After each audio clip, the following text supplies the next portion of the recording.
Joining us from our Washington Bureau is Dr. Jerome Corsi, and we're going to talk about a couple of cases that we believe the Attorney General Sessions should get involved in. And these are hangovers from the Obama administration. One of those is going to be the trial of Sheriff Joe Arpaio.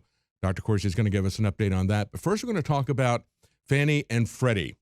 And of course, that is a case that is the illegal funding of the insurance companies by doing what they call euphemistically a net asset sweep. In other words, just taking all the money from the investors that had already been defrauded at one level, and then as the thing begins to be profitable again, they steal all the money to fund Obamacare. So let's get an update from Dr. Corsi on those two issues. Let's start, Dr. Corsi, with Fannie and Freddie.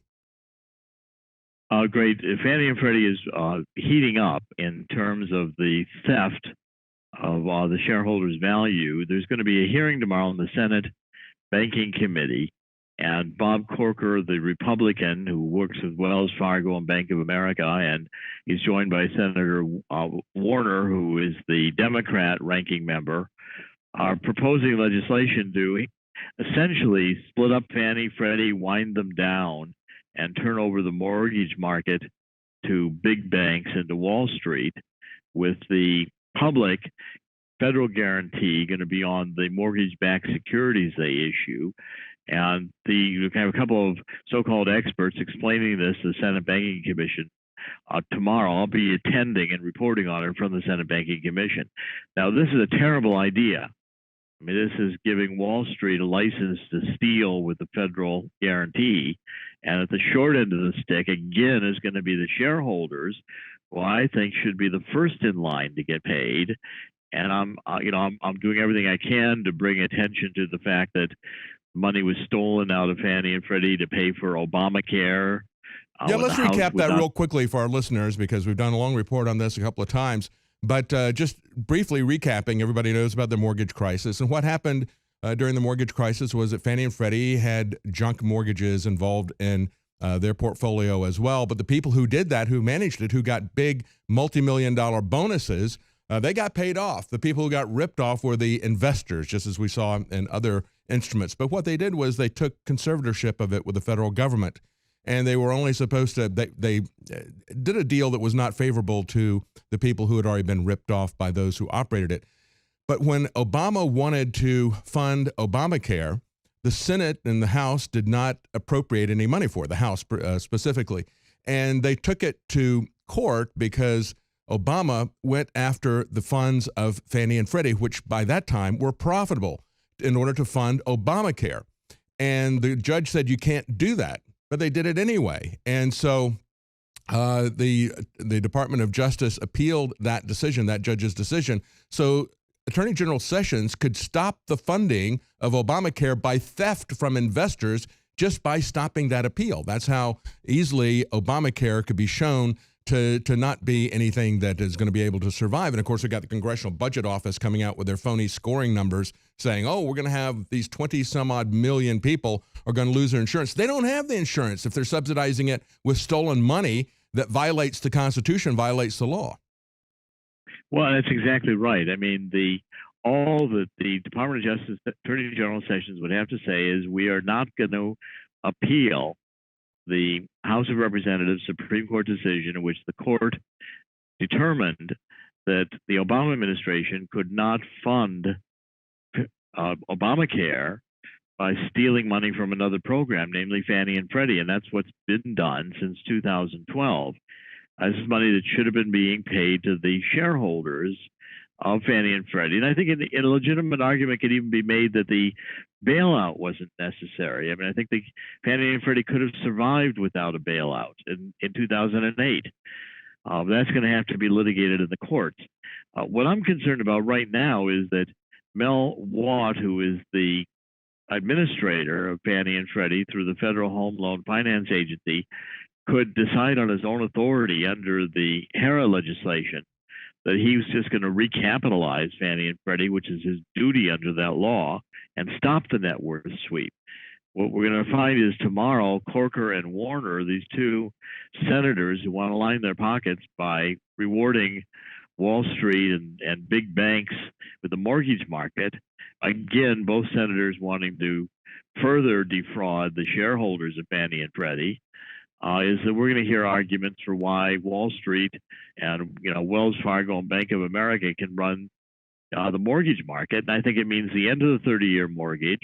It means the theft, the complete theft of the shareholders' value in Fannie and Freddie, and a federal guarantee on Wall Street, which is going to further defraud everyone. Huge. Why? That's huge. And then what happens with Obamacare when they don't have the kitty to rob anymore? Well, then we'd have to go back to, if in fact they're not going to appeal the decision, then the Trump administration has to live by the court decision and has to quit funding Obamacare with money that was not appropriated for that purpose. And Obamacare would implode within about a month. Well, it's going to be interesting. That's going to be interesting to see what happens one way or the other. As you point out, it's going to have a huge impact on the mortgage market if it goes one direction. And it's also going to have a big impact on Obamacare because they can't continue this net asset sweep if they dissolve it in favor and turn this over to Wall Street banks. Interesting. Yeah, and I've got two objectives in my entire reporting. One is I think it's disgraceful that the shareholders were robbed of their money, and I think that they need to be some restitution of that, either through the courts or just applying money from the federal treasury to reimburse these people who had shares. And I think it can be done in a workout of Fannie and Freddie. But secondly, I want to preserve Fannie and Freddie because I think that's the core, the 30-year fixed rate mortgage, which has been the fundamental building block for home ownership in America. And if we lose it, the big banks are going to push America to be a nation of renters like Europe. And that's what the Obama administration, we have documents from the Geithner Treasury Department. That's what they want with Agenda 21. We're almost out of time. We've got about 3 minutes left, Dr. Corsi. I know you wanted to talk about what's going on with Sheriff Arpaio. He's facing a non-jury trial. That means one judge is just going to set in judgment of this. And what he is being charged for is a criminal charge that he flouted a court order to not enforce the law, to not enforce immigration law. I mean, this is Orwellian, and this is continuing on under the Sessions Department of Justice. Go ahead. Yeah, I think you characterized it correctly, David. I mean, the section of the law that Sheriff Arpaio is charged under, he did what the law commanded him to do, namely he enforced immigration laws. He did not violate that statute. The reason the Obama Justice Department charged Arpaio under the wrong statute was because the statute of limitations had run out under the correct statute. They waited too long, and this was the only way they could bring a criminal contempt charge. And they wanted to interfere with the election by putting him under criminal charges. Yes. They brought the criminal charges out at a time when he was facing re-election. They made an announcement of it. And the judge, Judge Snow at this point, was in communication with the Department of Justice. We have that through the Montgomery wiretaps, Montgomery information that he released as a whistleblower on the NSA.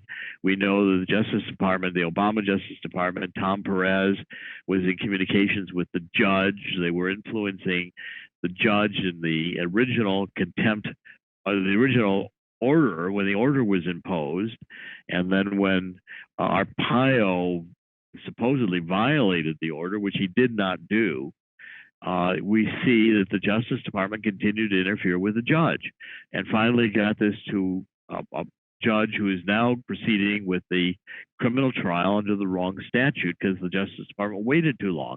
It's egregious. I mean, no jury trial, wrong statute. This is Tom Perez, who was in the Justice Department, head of the DNC, was a La Raza lawyer, open borders lawyer. Yes. And we see a great law enforcement officer at the end of his career, decades in law enforcement, being raked over the coal by, a socialist La Raza lawyer in a revenge trial. Yes, it really is a travesty to see this. The idea that a judge or a president could order you, just like they ordered the Border Patrol in general, do not enforce the law. And then if you enforce the written law instead of their dictator dictates, then they come after you for trumped up charges. It's absolutely insane. We're out of time. Thank you so much, Dr. Corsi. And we'll be talking to you when I get that update as to what's going on with Fannie and Freddie. Thank you so much.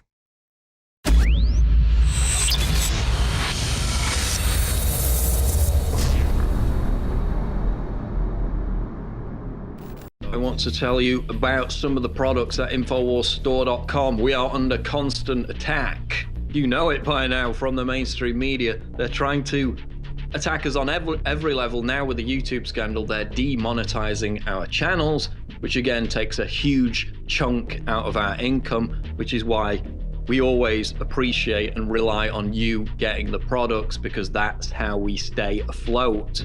They can't get to us that way. They can't pressure you to not buy the products. They don't have that power. And that's why you're the key to this entire operation. We have Super Blue fluoride-free toothpaste, bubblegum flavor just arrived at InfoWarsStore.com. This is by listener request. Bubblegum flavored Super Blue toothpaste now available at InfoWarsStore.com in limited supply. Again, if you're not using fluoride-free toothpaste by now, then you're absolutely insane. Harvard studies, it reduces IQ, it causes bone cancer. It's not great, let's just put it that way. And I've been using it for about, 15 years now?